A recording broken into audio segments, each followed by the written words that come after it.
Lise Pressac vous ouvre les portes du Club de l'été sur Europe 1. De retour dans le Club de l'été sur Europe 1. Et Loïc, avec vous, on va s'arrêter pas très loin d'Oléron, dont on vient juste de parler, juste à côté, sur une autre île. Et oui, est-ce que vous connaissez l'île Madame? Comment ne pas connaître cette île que l'on rejoint par une petite allée qui... C'est ça, exactement. Alors l'idée en fait c'est que c'est une des plus petites îles de Charente-Maritime. Oui. Je la pensais quatrième sur 5, je pensais la plus petite ce matin et puis Lise m'en a fait découvrir une autre. Bah oui, parce que c'est l'île de la Nole qui est plus petite encore en premier, je crois. Alors île d'Oléron, île de Ré, Aix, île d'Aix, forcément, voilà. Île Madame et l'île de la Nole, je crois. Voilà, exactement. Ce tout petit bout de terre, tout mignon, fait tout juste. Enfin, moins d'1 km², donc c'est assez mignon. Pas d'habitants à l'année, ça c'est important aussi. Seuls des moutons et des présalés, c'est plutôt chouette. Une ferme, 3 maisons, un gîte, des parcs à 8 forcément, et puis un camping. Mais surtout, ce lieu reste un havre de paix, un lieu gardé finalement, et assez protégé par cette marée qui vous rend impossible l'accès à marée haute et qui laisse passer du côté de la Passe aux Bœufs. Alors on embarque du côté de Port-des-Barques, justement, c'est là où on peut passer en voiture au moment où il y a marée basse. Avec nous, Corinne Pierson de l'Office de tourisme de Port-des-Barques. Bonjour Corinne. Bonjour. Bonjour. Alors expliquez-nous le seul chemin pour venir à l'île Madame. Il n'y en a qu'un seul, hein, c'est ça hein? Oui, il y en a qu'un. C'est un cordon littoral de sédiments qui va se découvrir à marée basse qu'on appelle un tombolo. Alors c'est génial parce que ça permet justement de vivre l'aventure. Quand le passage est couvert, à ce moment-là, l'île Madame redevient une île. Et quand il est découvert, elle est rattachée à Port-des-Barques et devient une presqu'île. Ce qui veut dire qu'il ne faut pas se planter si on a un train.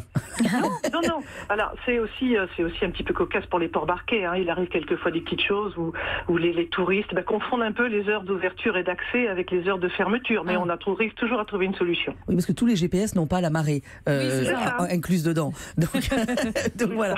Alors c'est la Passe aux Bœufs, c'est ça, ce passage. Oui, ça s'appelle la Passe aux Bœufs, tout à fait. Et qui bouge d'ailleurs d'une année à l'autre. Complètement, puisque c'est un passage naturel, comme je le disais tout à l'heure. Donc la marée va le faire bouger un petit peu au gré de ses envies, au gré des tempêtes, au gré du vent. Voilà, c'est complètement naturel. Alors sur place, il y a quand même une ferme aquacole et même une ferme auberge, puisqu'ils ont un restaurant, ce qui est important, ce qui veut dire que plus de 50% de ce qu'ils produisent et de ce qu'ils cuisinent vient de leur production. C'est ça.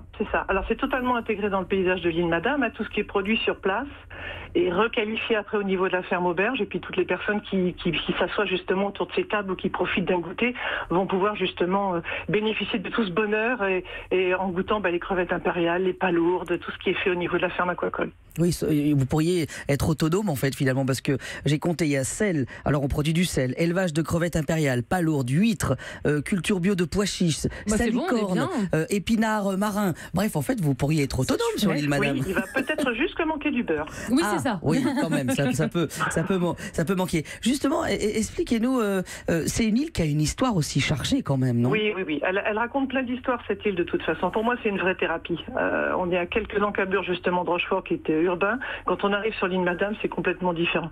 Alors, elle est gardienne de cette histoire, avec bien sûr le monument funéraire des prêtres qui ont été déportés pendant la Révolution. Il y en a 254 qui ont été enterrés sur l'île Madame, une croix de galet posée au sol. Vous avez le fort aussi qui a permis d'empêcher un petit peu messieurs les Anglais d'aller attaquer l'arsenal de Rochefort et donc de mettre à mal toute la flotte royale de Louis XIV.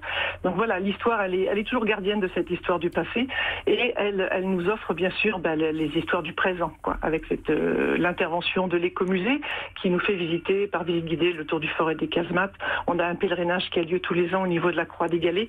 Donc voilà, elle est riche de tout ça, l'île Madame. C'est une vraie thérapie, cette île. Bon, et bien voilà, si on vous a donné envie de partir sur l'île Madame, merci Corinne Pierson de l'Office de tourisme de Port-des-Barques. Voilà. Et je comprends d'autant plus, monsieur Baraton, que je suis moi oléronaise et du château. Voilà. Je suis sûr que vous étiez une femme de qualité. Voilà. Juste, si je peux me permettre, un petit conseil pour l'île Madame.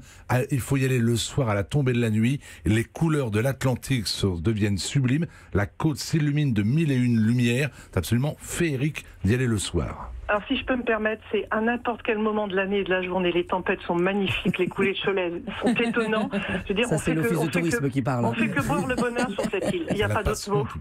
Bon, on viendra que 2 jours de nuit par tempête et par beau temps. Je vous y attends, avec grand plaisir.